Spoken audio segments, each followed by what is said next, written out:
In today's episode of rating Australia's best four-wheel drive tracks, we are in the Red Centre's mini four-wheel drive paradise. The track is 70 kilometres long and takes us along the Fink River, tackling soft sand, river crossings, and some fun obstacles to get to our campsite, Boggy Hole. Stay tuned to the end for our ranking, where we're going to rate it on drivability, difficulty, and scenery. So I've just hopped on the track, which is about 140 k's away from Alice Springs. We don't know exactly how far it is from Uluru, but I think it's about 3 hours or something like that, but we'll put it up here. The track we're on is called Palm Valley Road. We're going through the Boggy Hole campsite. And the track's basically going to follow the riverbed the whole way through, and then we're going to pop out back on the other side. So follow along, hopefully it's actually entertaining. So this is the first bit of the track here. You can see pretty soft, pretty sandy kind of thing. The tyres down at about 25-ish PSI, so hopefully that's fine. We had them down at that just for the corrugation, because we knew that they were eventually going all the way down. On the website they say you only have to put it down to 30, so we should be fine, hopefully. 30, that's a weird pressure, 30. Yeah. Well, anyway, we'll see how we go. So at this stage, I don't even think I've really mentioned the name of the national park properly. It's Finky, I think it's Fink National Park. We're like 15 minutes into the track, pretty bloody good. Some bits are a bit soft, but a lot of it's just like these smooth river rocks and heaps of them, so it makes a super satisfying noise. Not really any rock crawling or anything yet, which is kind of nice. Just driving through this gate, and then we'll see you soon.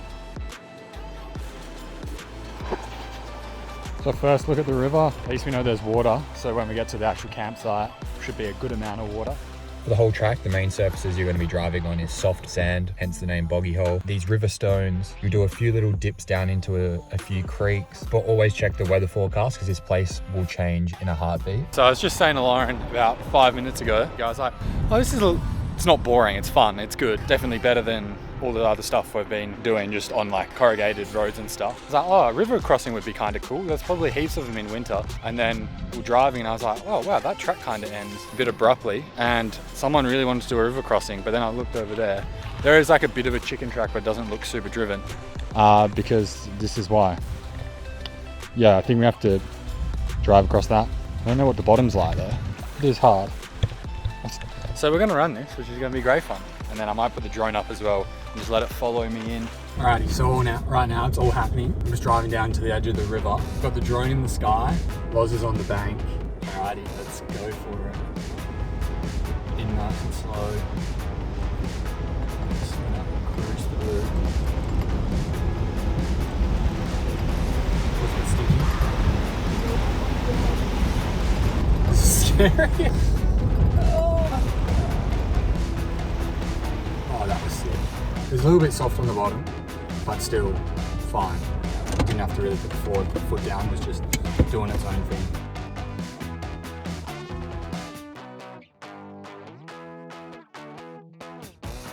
Just for a bit of a better idea of what your driving looks like pretty much most of the time and the scenery and whatever, this is what it looks like.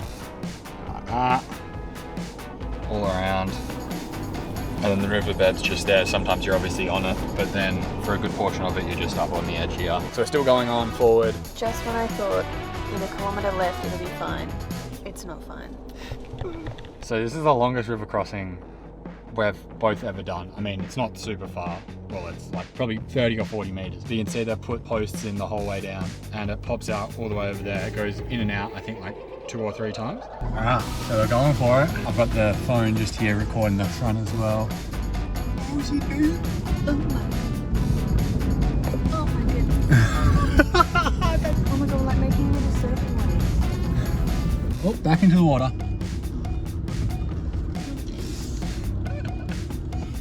Alright, this is good fun.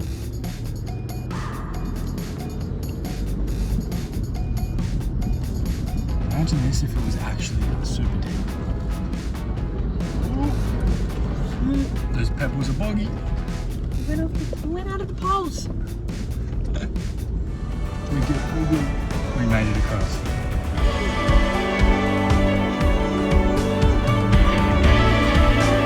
So we just pulled up to the campsite now. There's a few other people around, so I'm not going to be talking and walking around and stuff. But I'll show you around, and it's actually a really sick campsite. Probably the best we've been to so far, I would say.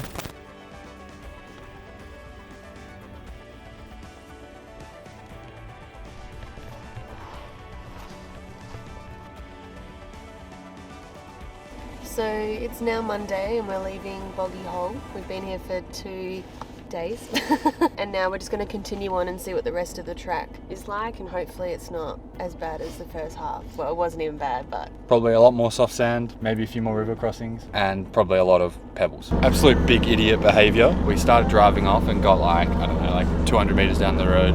And then through some roundabout thinking, I realized that the stand-up paddleboard is still on the bank of Boggy Hole. so we're back.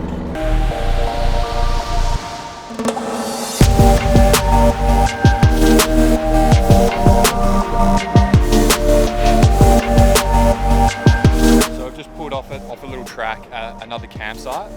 We're not sure what this one's called. It might be Running Waters, but it's not labelled on our map. It's the one after Boggy Holes if you're coming north to south, and I'll show you around so you can see what it's like. So there's a bit of a stream kind of running through here, goes all the way around.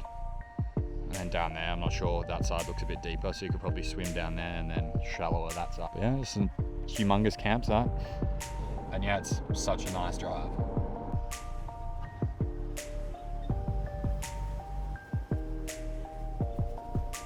Cool, so now we're pretty much leaving the national park. I don't think it goes straight to Corrugated Road or anything. I think there still might be a bit of a track on the way out, but we will keep you posted and see what it's like on the southern end of the track, so in case you come here yourself. So we continued on the track. We did this little rock crawling section, which was a bit of fun. And then our map must have been outdated, or the track that it told us to go on was not driven for a while, because we ended up getting a little bit lost. It turned pretty deserty, and after about an hour of not knowing where we were going on this pretty shitty old track, we eventually popped out on the main road. Oh my god, it's road!